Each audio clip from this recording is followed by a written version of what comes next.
This video was sponsored by Brilliant. Head over to brilliant.org/FIM to get 20% off your premium subscription. If you've ever watched a racing event or have a general interest in cars or motorsport, you probably recognize this little guy, the Michelin Man. It is the mascot of the French tire manufacturer Michelin, the second largest tire manufacturer in the world. They have made tires for the Bugatti Veyron, the famous Caterpillar dump trucks, and even the space shuttle, as well as for millions of people all over the world, of course. But its logo also shows up in other, quite surprising places, at the entrances of fancy restaurants. Good evening, sir. Most people probably know what a Michelin star is and what it represents, at least in essence. But not everybody will instantly make the connection between this Michelin and this Michelin, even though the name should make this pretty obvious. So how did this happen? How did a tire company come to rate restaurants? And why is this, of all things, the most prestigious award a restaurant or chef can receive? To understand this, we have to go back more than 100 years, to the year 1900. It was the beginning of the automobile boom. In France, around 3,000 people owned a car at that time, and with the first cars going into mass production, it was foreseeable that this number would rise quickly in the next few years, and especially decades. The brothers Edouard and André Michelin, the owners of the newly established tire company, had already gained attention for the invention of a new replaceable air-filled tire, but the automobile market was still too small to really profit from it. So they started to look for ways to promote the continued progress of automobiles in the country and to convince more people to buy cars, as well as to promote their new company and product. Their idea? A guide for motorists. Travel guides were a popular thing at the time. With a growing market for long-distance tourism, there was a sudden demand for high-quality information about far-flung places. Murray's Handbook for Travelers and the German Baedeker guides had come out only a few decades earlier and had been hugely successful. The Michelin brothers saw a gap in the market for a guide specifically aimed at motorists that would provide drivers with useful information such as maps, tire repair and replacement instructions, petrol station and car mechanics listings, as well as listings for suitable restaurants and hotels. Information that would be otherwise difficult to find.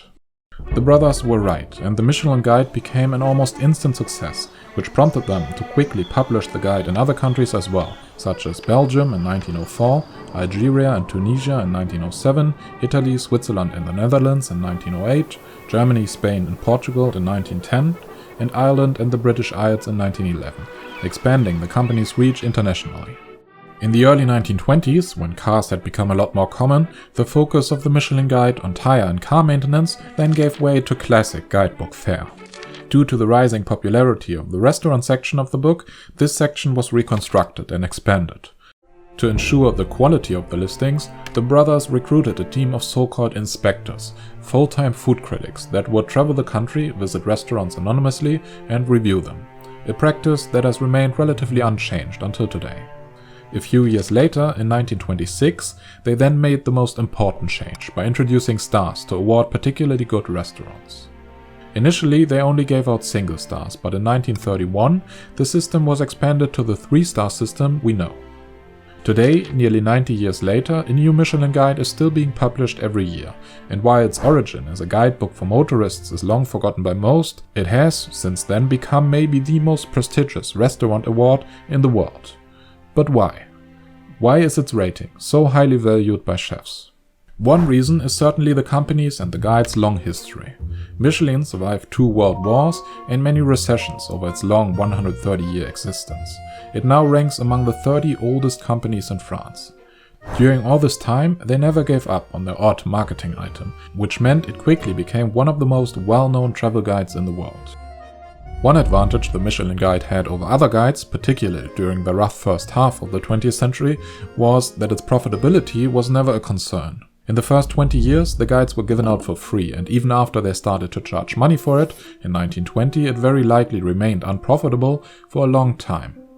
But because its editors could count on the Michelin marketing department covering its costs, this was never an issue. And so this odd marketing expense withstood the test of time. It also meant that they could strive for a level of quality that other publishers couldn't. The maps, for instance, were some of the best in the world. They were so well made, in fact, that Michelin Guides were given out to British and US soldiers during World War II. Then there was the fact that the company hired dozens of full-time food critics just to review restaurants all year round, year after year. Another thing that only they could afford and clearly made the guide stand out among the competition. But perhaps the most important factor was exclusivity. Driving in the early 20th century was very much limited to the rich and the famous, so the guide was initially heavily geared towards this demographic. As a result, the selective standards for what to include were notoriously strict and elitist, and only the creme de la creme of restaurants was considered for a star. Only a few dozen, maybe even only a handful of restaurants were awarded stars in each country. Even after 1950, when cars were no longer just a luxury item and the guide had already more than 100,000 readers, the strict, exclusive selection process remained. This combination, the combination of popularity and exclusivity, made the recognition by the Michelin Guide a big deal for restaurants. It was a surefire way to make your restaurant stand out among the competition. A star meant overnight recognition. It elevated the restaurant from one in thousands to one in a few dozen. It guaranteed a surge in new customers for the next year and more. It was simply very, very good for business, which is why the stars became a very valuable and sought-after honor among restaurants and chefs. This was of course not the intention or goal behind the guide, but simply a byproduct of its selection process and criteria, and its reputation. Nonetheless, it meant that the Michelin Guide and its stars quickly became more consequential for restaurants and chefs than perhaps any other honor, and it has remained like this ever since.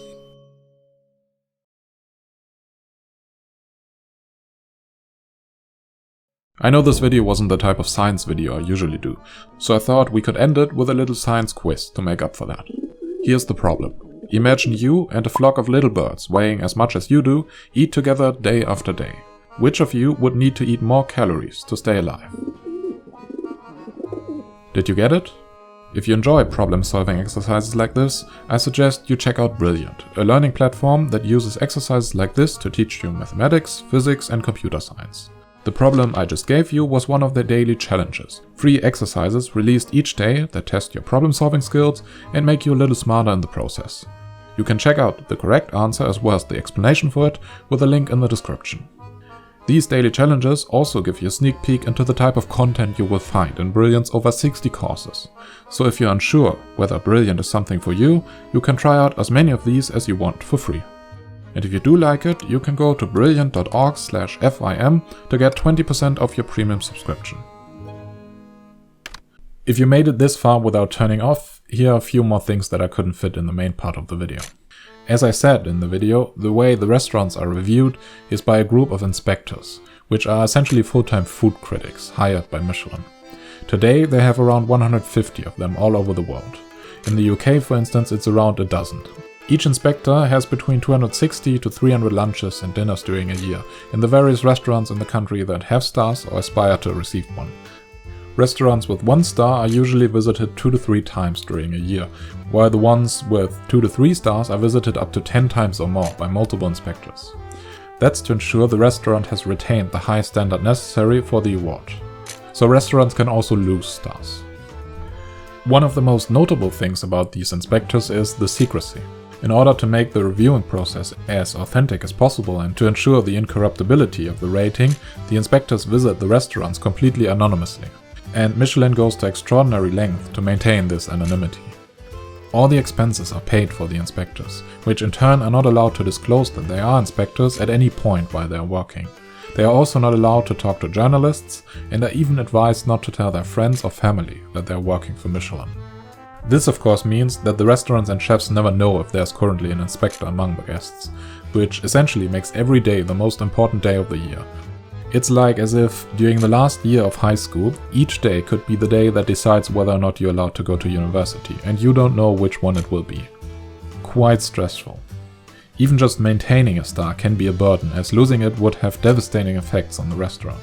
Which is why some chefs have understandably said they didn't like receiving a star. Some because of the increased stress level and the expectations among the customers, others because of the publicity it caused, and still others because it led to an unmanageable jump in bookings and affected their ability to serve their loyal customers. So while the recognition by the guide is definitely good for business, it can also be a double-edged sword.